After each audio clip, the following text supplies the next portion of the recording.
Je m'attendais pas à avoir des aussi bonnes jambes, mais merci. Et c'est vrai qu'au final, on a fait vraiment une super belle journée, toute l'équipe, tout au long de la course. On était bien placés dans les endroits stratégiques. Moi, j'ai vu que ça répondait bien. Et voilà, dans le final, j'ai voulu me tester un peu, j'ai suivi les attaques. Et voilà, on avait toujours un coup d'avance avec Peter Seri aussi qui a fait la journée dans l'échappée après.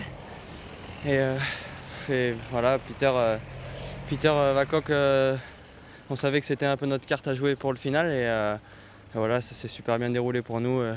Quand j'ai vu qu'on était encore ensemble dans le final, j'ai tout donné pour lui. Et quand je l'ai vu partir, ça fait plaisir à voir, quoi. C'est une belle journée pour l'équipe.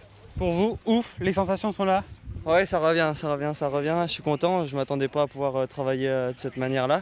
Et voilà, en plus quand ça nous sourit avec une victoire au bout, Peter a été très fort. Moi, je suis content de mes sensations. C'est un bilan positif pour aujourd'hui. Ouais. C'est une semaine très importante qui commence pour vous. Il y a quelques semaines, quelques mois de ça, vous imaginiez avoir une telle forme maintenant après la galère que vous avez traversée? Ouais, c'est vrai que c'est une semaine importante pour moi qui arrive, mais voilà, je prends les choses comme elles viennent. Mon équipe arrête pas de me soutenir en me disant que voilà, il faut se rappeler où j'étais il y a 3 mois. Je peinais à retrouver mon train de vie de coureur cycliste. Donc voilà, là j'ai repris l'entraînement sérieusement.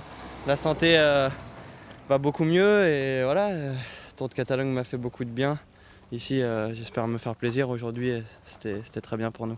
L'année passée, vous aviez été la surprise de ces classiques ardennaises. Cette année, vous aurez plus ce statut de coureur surprise. On vous attend au tournant, ça va être différent à gérer. Ouais, bah, c'est normal. Hein. Quand on regarde le classement, c'est sûr que je fais partie des coureurs qu'on va surveiller. Mais bon, regardez, Peter Vacock a fait un incroyable début de saison. On savait qu'il était très fort. Aujourd'hui, il l'a encore prouvé. C'est une course où voilà, il y a quand même les meilleurs coureurs aussi pour les classiques ardennaises, même si on sait que voilà, il y a des coureurs absents comme Philippe Gilbert, Valverde et tout. Mais ouais, c'est quand même une belle course, la Flèche Brabançonne, et de la gagner de cette manière, c'est très bien pour nous. Un petit mot justement sur Peter Vacock qui gagne cette course. Parlez-nous un peu de lui, vous qui le côtoyez au quotidien. Ouais, c'est un très gentil garçon. C'est pas pour lui jeter des fleurs, mais c'est vrai que c'est un garçon attachant et on se connaît depuis voilà, qu'on est passé ensemble dans l'équipe continentale Ethixinet qui était la réserve de Mega Pharma Quick-Step. Donc on a fait 1 an ensemble. Ça s'est plutôt bien passé pour nous. On est passés tous les deux professionnels en même temps après avec Ethix. Et voilà, on a passé plein de bons moments. On se connaît depuis cette époque-là. On a fait beaucoup de chambres ensemble, beaucoup de courses tous les deux. Il y a beaucoup de bons souvenirs et puis voilà, comme je vous dis, c'est un très gentil garçon, donc d'être à son service et de le voir aussi fort en ce moment, c'est beaucoup de plaisir.